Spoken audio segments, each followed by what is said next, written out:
नमस्कार। बीए द्वितीय वर्ष के विद्यार्थियों की हिंदी साहित्य की कक्षा में पुनः स्वागत है।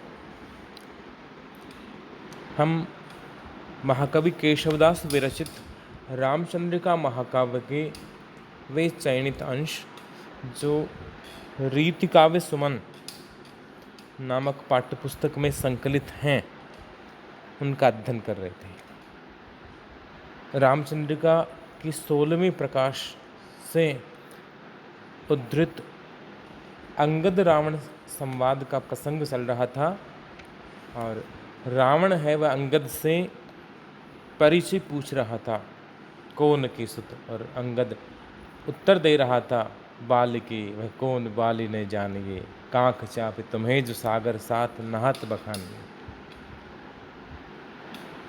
बातों ही बातों में अंगद ने स्वयं को लंक नायक का दूत कहा था और रावण ने प्रति प्रश्न किया कि लंक नायक को, कि लंका का नायक कौन है, और अंगद ने उत्तर दिया कि विभीषण। राम ने विभीषण का राज्याभिषेक कर दिया है, लंका का राज्य देने का संकल्प कर लिया है, ये संकेत अंगद ने दिया। और रावण ने कहा कि मेरे जीते जी हे अंगद, अन्य कोई लंकेश कैसे हो सकता है। और अंगद इसका प्रत्युत्तर देता है कि तुम्हें जीवित मानता कौन है, तुम्हारे लक्षण ऐसे नहीं कि संसार तुम्हें जीवित कहे, और तुम्हें कोई और नहीं मारेगा, बल्कि तुम्हारे ही दुर्गुण, तुम्हारे ही जड़ बुद्धि, दर बुद्धि शब्द का प्रयोग केशव ने किया है, तुम्हारी जड़ता, तुम्हारी मूर्खता, तुम्हारा अज्ञान, तुम्हारी नासमझी तुम्हारा विनाश कर देगी। और इसी क्रम में आगे अंगद राम के प्रताप के विषय में वर्णित करता है, वह हम आज पढ़ेंगे। अंगद का कथन है रावण से कि राम कितने प्रतापी हैं, उनका भेजा हुआ एक दूत मुझसे पहले आके गया था। कुछ याद होगा लंका वासियों को और लंकेश को। अंगद कहता है, श्री रघुनाथ को बानर केशव आयो एकन काहु हयोजु, और सागर को मदझार चिकार त्रिकूट के देह बिहार छयोजु, सीय निहार संघार के राकस शोक अशोक बनी ही दयोजु, अक्ष कुमार ही मार के लंक ही जार के नीक ही जान भयोजु। अंगद ने कहा कि राम के विषय में जानने की आपकी बड़ी जिज्ञासा है। एक रामदूत मुझसे पहले भी लंका में आके गया है। श्री रघुनाथ को बानर केशव, केशवदास कहते हैं कि श्री रघुनाथ जी द्वारा भेजा गया एक वानर, आयो हो आया था। राम का भेजा हुआ एक वानर यहाँ आया था। आप बड़ी बड़ी बातें कर रहे हैं कि राम मेरे सामने कुछ नहीं, राम का प्रभुत्व, राम की शक्ति और सामर्थ्य लंकेश की प्रभुत्व और शक्ति सामर्थ्य के समक्ष कहीं नहीं ठहरता। इस प्रकार के दावे आप कर रहे हैं, तो मैं आपको बतलाता हूँ कि श्री रघुनाथ को बानर केशव आयो हो एक न काहु हयोजु। एक बंदर आया था, लेकिन उस वानर को लंका में कोई भी न हयोजु, हयो शब्द बना है हनन से, संस्कृत में हन धातु है जिसका अर्थ होता है मारना, इसी से हनन शब्द बना है, और इसी का अपभ्रंश ब्रज भाषा में हयो शब्द है।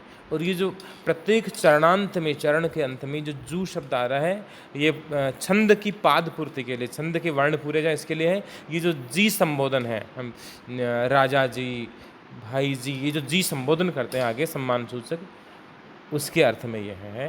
बाकी ये केवल पद पूर्ति के लिए है।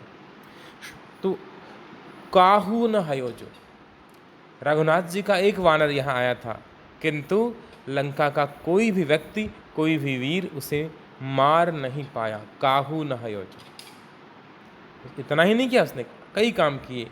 सागर को मद झारी, सागर समुद्र, मद यानी अहंकार, और झारी यानी होता झाड़ना। सागर को अहंकार था कि मैं इतना विस्तृत हूँ कि मैं अनुलंघनीय हूँ, मुझे कोई लांघ नहीं सकता। लेकिन रघुनाथ के उस वानर ने, हनुमान ने, समुद्र के अहंकार को भी झाड़ दिया, नष्ट कर दिया। सागर को मद झार, या झार शब्द बड़ा व्यंग्यात्मक है, बड़े लाक्षणिक प्रयोग में है। यदि ऐसा कहते कि समुद्र का अहंकार दूर कर दिया तो वह बात नहीं होती, लेकिन अहंकार को झाड़ दिया, सारा घमंड उतार दिया, यह व्यंग्यार्थ है। सागर को मद झारी, चिकार, चिकार यानी हुंकार करना। हनुमान ने सागर के, समंदर के अहंकार को समाप्त कर दिया। उल्लंघय सिंधु सलीलम सलीलम, लीलापूर्वक बड़े खेल खेल में समुद्र को लांघ गए। चिकार, त्रिकूट की देह बिहारी छयोजी, त्रिकूट उस पर्वत का नाम है जिस पर लंका बसी हुई है, पर्वत का नाम है ये। पूरी लंका में वह इस प्रकार विहार करके गया, भ्रमण करके गया। त्रिकूट की देह बिहार छयोजी, हनुमान है, राम का वह वानर है, वह समूचे त्रिकूट पर्वत पर पूरी लंका में निर्बाध रूप से बिना किसी बाधा के भ्रमण करके, घूम घाम के और चला गया। और सीय निहार, और क्या काम किया, जिस उद्देश्य से आया था, सीता जी के दर्शन करने।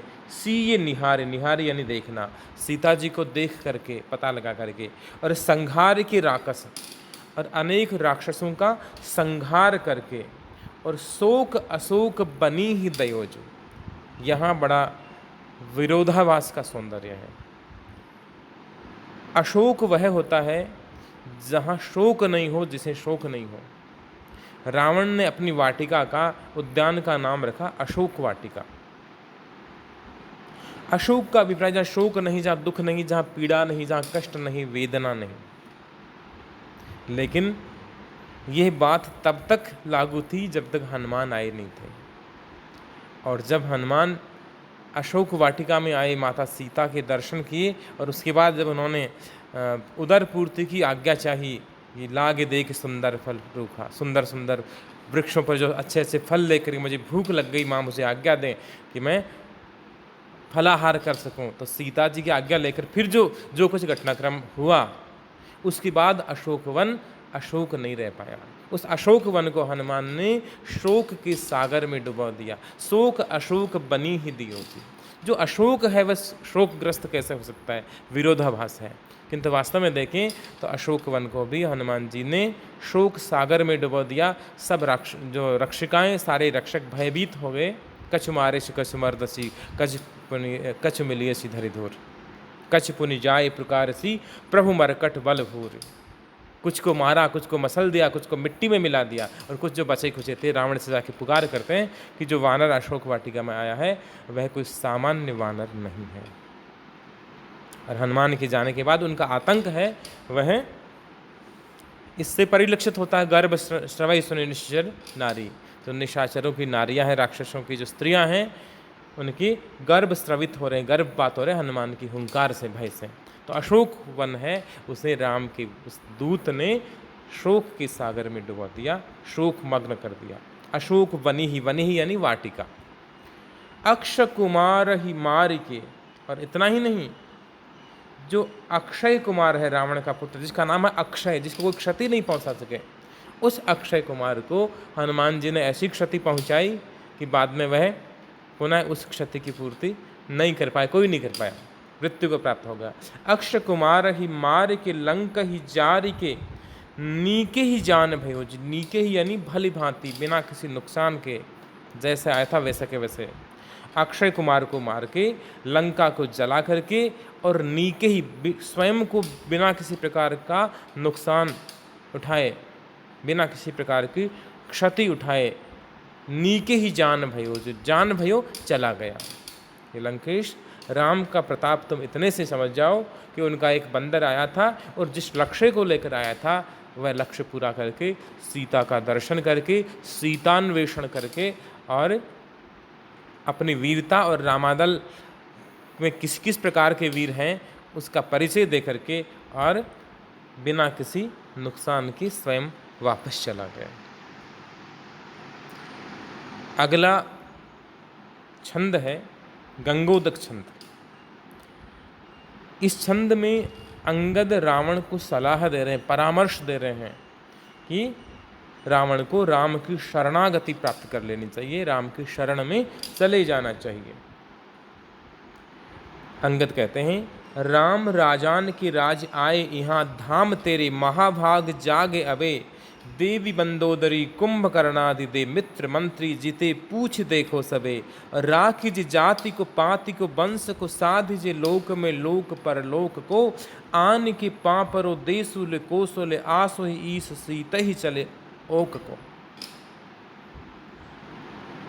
अंगद कहता है कि राम लंका में आ चुके हैं।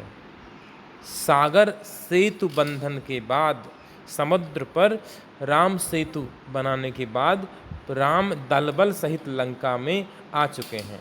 और राम जिसे तुम सामान्य मानव समझ रहे हो, वे मानव क्या सामान्य राजा भी नहीं है। राम राजान के राज आए, राम राजाओं के भी राजा है, राजाधिराज हैं, राज राजेश्वर हैं। ऐसे राज राजेश्वर राम हैं, वे आए हैं। यहाँ धाम तेरे, तुम्हारे धाम में तुम्हारे घर आए हैं।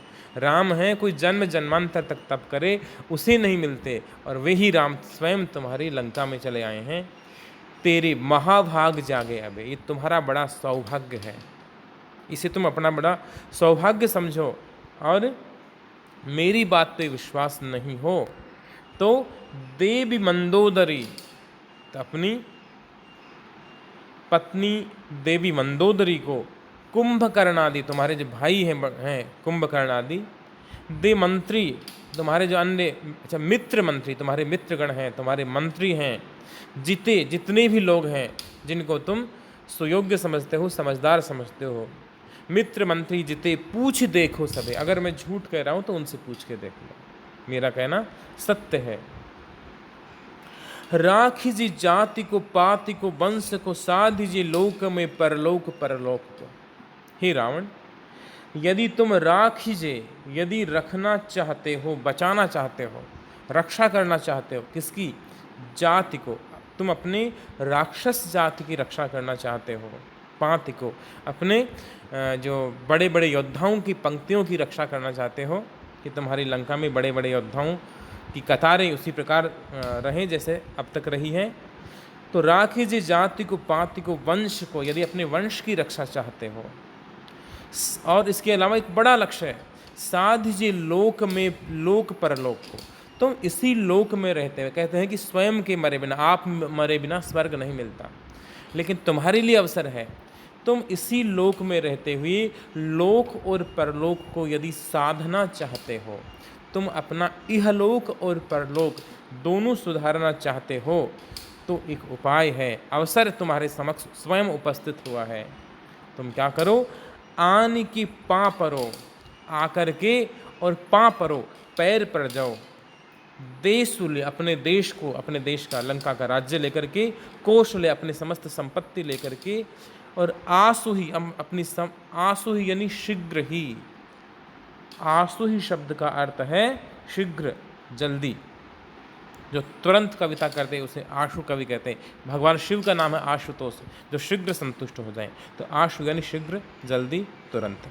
आशु ही, तुम्हें जल्दी करनी से तुरंत ही अपना देश कोष, धन दौलत संपत्ति आदि का मोह छोड़ करके, और ईस सीता ही चले योग को, और जो भगवान राम हैं उनके पास में सीता जी को सही सम्मान लेकर चले जाओ। राम जी हैं वे सीता जी को लेकर के, और पुनः वनवास अवधि समाप्त होने पर अपने ओक को, अपने धाम, अपने गृह अयोध्या चले जाएंगे, और तुम अपने ओक, अपने घर लंका आ जाना। किसी प्रकार का झगड़ा नहीं रहेगा, किसी प्रकार की कोई समस्या नहीं रहेगी। राम ने तुम्हारा कुछ नहीं बिगाड़ा, और राम को तुम यदि सीता लौटा देते हो तो ये समझ लो कि तुम्हारा भी कुछ नहीं बिगड़ेगा। लेकिन ये बात रावण को स्वीकार नहीं हुई कि कोई लंकेश को ये कहे, त्रैलोक जयी लंकेश को कोई ये कहे कि वो जाके राम के, एक सामान्य मानव के पैर पकड़ ले, चरण पकड़ ले। तो रावण जो प्रत्युत्तर लंकेश को अंगद को देता है, उसका वर्णन अगले छंद में है। यह छंद भी गंगोदक छंद है, देखिएगा। लोक लोकेश सो सोच ब्रह्मा रचे, आपनी आपनी सीम सो सो रहे। चार बाहें धरे विष्णु रक्षा करें, बात साची चहें वेद बानी कहें। और ताहि भूभृंग ही देव देवेश स्यों, विष्णु ब्रह्मादि दे रुद्रजु संघरे। ताहि हों छोड़ के पाए काके परूं, आज संसार तो पाए मेरे परे। रावण ने कहा कि मैं न इस लोक के किसी मनुष्य से डरता हूँ, न किसी लोकेश से डरता हूँ। समस्त लोकों का स्वामी है, उससे भी मुझे भय नहीं है। स्यों सोच, अरे अंगद तुम मुझे लोकेश मानो, इस मृत्यु लोक का तीनों लोकों का स्वामी समझो, और ऐसा विचार कर देखो कि ब्रह्मा रचे, ये जो समस्त लोक हैं ये ब्रह्मा ने बनाए हैं। समस्त लोक ब्रह्मा द्वारा रचे गए हैं, ब्रह्मा रचे। जब सारी सृष्टि, सारे देवताओं को, सारे मानवों को, समस्त जीव कोटियों को ब्रह्मा ने रचा है, तो आपनी आपनी सीम सो सो रहे। वे सारे लोग हैं वो अपनी अपनी सीम में, अपनी अपनी सीमा में, अपनी अपनी मर्यादा में रहते हैं। लोक लोकेश सो सोच ब्रह्मा रचे, आपनी आपनी सीम सो सो रहे। इस सृष्टि में ब्रह्मा ने समस्त जीव कोटियों की रचना की है, और ब्रह्मा ने जिसको जैसा बनाया है वह अपनी अपनी मर्यादा में रह रहा है। चार बाहें धरे, चार बाहें, भुजाएं, चार भुजाओं वाले जो विष्णु हैं, उनका काम है कि वे संसार की रक्षा करें, पालन करें। चार बाहें धरे विष्णु रक्षा करें, बात साची चहे वेद बानी कहे। ये बात सत्य है कि ब्रह्मा ने जिसके लिए जो काम नियत कर दिया वह अपना अपना काम कर रहा, अपनी अपनी मर्यादा में रह रहा है। चार बाहों वाले चतुर्भुज भगवान विष्णु हैं, वे रक्षा का दायित्व संभालते हैं, संसार की पालन का दायित्व संभालते हैं। और ये बात सत्य है, बात साची वेद बानी कहे, ऐसा वेदों में वर्णित है, ऐसा वेद कहते हैं, श्रुति कहती है। और ताहि भूभृंग ही देव देवेश स्यों, विष्णु ब्रह्मादि जे रुद्रजु संघरे। और इन सब के ऊपर मैं जिसे मानता हूँ, इन सारे देवताओं पर, इन देवताओं का भी एक देवता है, जो देवों का भी जो महादेव है। ताहि भ्रूभृंग ही, उस महादेव की यदि भ्रू भंग हो जाए, भ्रिकुटी टेढ़ी हो जाए, उसे जरा सा भी क्रोध हो जाए, तो वह जो देव देवेश है, वह जो देवाधिदेव महादेव है, वह सो विष्णु ब्रह्मादिदे रुद्रजु संघरे। रुद्र यानी शिव, वे जो रुद्रजु यानी शिवजी हैं, उनके क्रोध करने पर ब्रह्मा और विष्णु का भी विनाश हो जाता है, प्रलय हो जाती है, त्रिदेव भी समाप्त हो जाते हैं, और अंत में वे निराकार ब्रह्म में समाविष्ट हो जाते हैं। तो मैंने ब्रह्मा विष्णु की भी शरण नहीं ली, मैं तो शिव का उपासक हूँ, जो देवाधिदेव हैं, केवल उनकी पूजा की है, शिव की पूजा की है, शिव भक्त हूँ मैं।